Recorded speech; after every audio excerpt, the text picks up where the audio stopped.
দেশের বর্তমান রাজনৈতিক পরিস্থিতিতে টার্নিং পয়েন্ট হতে পারে ডক্টর মোহাম্মদ ইউনূস ও তারেক রহমানের বৈঠক। দর্শক, এই সংক্রান্ত যে রিপোর্টটি প্রক্রিয়াধীন ছিল সেটি আমাদের হাতে এসে পৌঁছেছে। চলুন দেখে নেই মাহিলা ইসলামের রিপোর্ট। জীবন অবাক না করলে কে করবে? 28% মিল্ক ফ্যাটের অবাক করার সাথে ফ্রেশ মিল্ক পাউডার। জীবন অবাক করুক প্রতিদিন। প্রধান উপদেষ্টা ডক্টর মোহাম্মদ ইউনূস এখন যুক্তরাজ্যে সফররত আছেন। সেখানে বিএনপির ভারপ্রাপ্ত চেয়ারম্যান তারেক রহমানের সাথে তার বৈঠকের কথা আছে। সকালে গুলশানে দলের চেয়ারপারসনের কার্যালয়ে সাংবাদিকদের সাথে ডক্টর মোহাম্মদ ইউনূস ও তারেক রহমানের বৈঠক নিয়ে আনুষ্ঠানিক মতবিনিময়কালে মির্জা ফখরুল ইসলাম আলমগীর বলেন, এই বৈঠক চলমান রাজনৈতিক সংকট কাটাতে গুরুত্বপূর্ণ ভূমিকা রাখবে। ওনাকে ফর্মালি দাওয়াত করা হয়েছে মিটিংয়ের জন্য। এটা আপনার 13 তারিখে 9টা থেকে 11টা পর্যন্ত লন্ডন টাইমে এই সময়টা দেওয়া হয়েছে আর কি।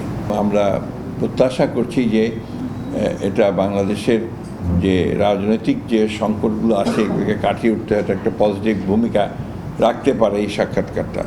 বিএনপি মহাসচিব দুই নেতার বৈঠককে বড় রাজনৈতিক ঘটনা উল্লেখ করে জানান, এটি নির্বাচন ও সংস্কারের আলোচনায় দেশের রাজনীতিতে নতুন সম্ভাবনার সৃষ্টি করবে।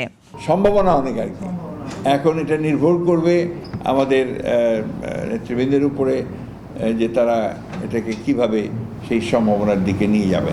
এই সময় সাংবাদিকদের প্রশ্নের জবাবে মির্জা ফখরুল বলেন, তার দল এখনও মনে করে ডিসেম্বরেই নির্বাচন সম্ভব। নির্বাচনের সময় নিয়ে অন্যান্য দলগুলোর অবস্থানকে গণতান্ত্রিক সৌন্দর্য হিসেবে আখ্যায়িত করেন তিনি। বিএনপি দল is ready for election. Mahila Islam, 21 television, Dhaka.